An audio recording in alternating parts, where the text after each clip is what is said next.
Hello and welcome to Earnings Echo. We put together the most important information about Astera Labs. Today is such a strange one. We've got a company that just completely crushed their Q4 2025 numbers. A textbook double beat and raise. Exactly, and yet the stock just, nosedived 10% right after? It makes no sense on the surface. I mean, I'm looking right here. Revenue was $270.6 million.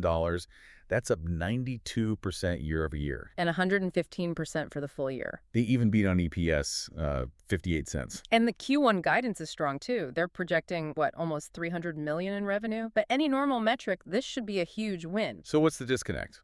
Investors are looking past the headline numbers. They're fixating on the cost of doing business and, specifically the cost of landing their biggest customer, Amazon. Right. Let's get into that Amazon deal. On its face, it sounds fantastic. An agreement for up to $6.5 billion in purchases over 7 years. Massive validation. It is. But it definitely comes with some strings attached. To get that kind of volume, Astera had to grant Amazon warrants. Warrants. So like stock options for a corporate partner. That's a good way to put it. Amazon gets the right to buy Astera stock at a set price. The problem isn't the deal itself, it's the accounting. It hits the bottom line as an expense, right? Precisely. It's a non-cash hit, but it impacts gross margins. We're talking about 200 basis points, so 2% every single quarter.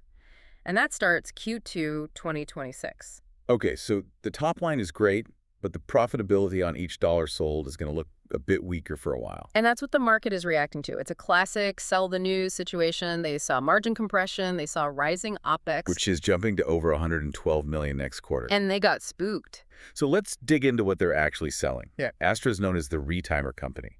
For anyone listening who isn't a hardware nerd, what is that? Sure. So think of a data center as a huge highway. When data travels really fast over a long wire, the signal gets fuzzy, it degrades. A retimer basically cleans up and boosts that signal so it can keep going. Yeah. That's their Aries product line. It's still their cash cow, grew 70% last year, thanks to the shift to PCIe Gen 6. Just a faster data standard. Yeah. But the plan isn't just to be the signal booster guys forever. No, and that's the whole story here.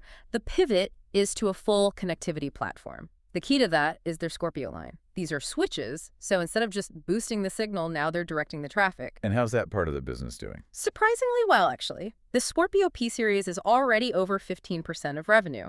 But the one everyone is watching is the X-Series. That's for scale-up, so connecting chips inside a single AI server. And that's shipping now. Initial volumes, yeah. Yeah. But the real ramp is supposed to be in the second half of 2026. Which brings us to the so-called connectivity wars. Yeah. You hear about UALink, Ethernet, NVLink.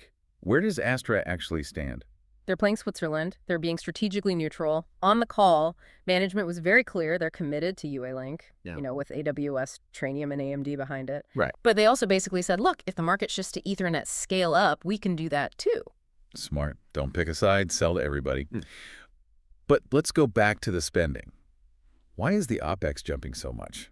It's a deliberate bet. The CEO, Jitendra Mohan, was really aggressive on the call. His message was essentially, now is the time to spend. To what end? They're building a new design center in Israel, pouring cash into R&D. They believe their total addressable market, the TAM, is growing to $25 billion within 5 years. They're spending today to capture that market tomorrow. I also saw a note on optical tech. Is that a near-term factor? Not yet. They were careful to manage expectations there. Co-packaged optics using light instead of electricity inside the chip, that's more of a 2028 story. So if we pull this all together, the stock drops because near-term margins are squeezed by the Amazon deal and heavy spending. But the company is arguing this is the price they have to pay to dominate a massive future market. That is the core echo. The whole investment story has shifted. It's not about short-term profitability anymore.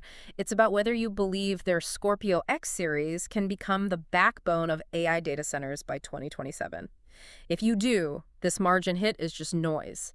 If you don't, then the spending is a huge problem. A very high-stakes bet on becoming critical infrastructure. We'll be watching that Scorpio ramp very closely. Absolutely. And finally, the obligatory disclaimer. All content in Earnings Echo is AI-generated information and does not constitute investment advice. Investing involves risks. We assume no liability for your investment decisions. Do your own research before taking action. Numbers checked, portfolio prepped. Catch you again soon.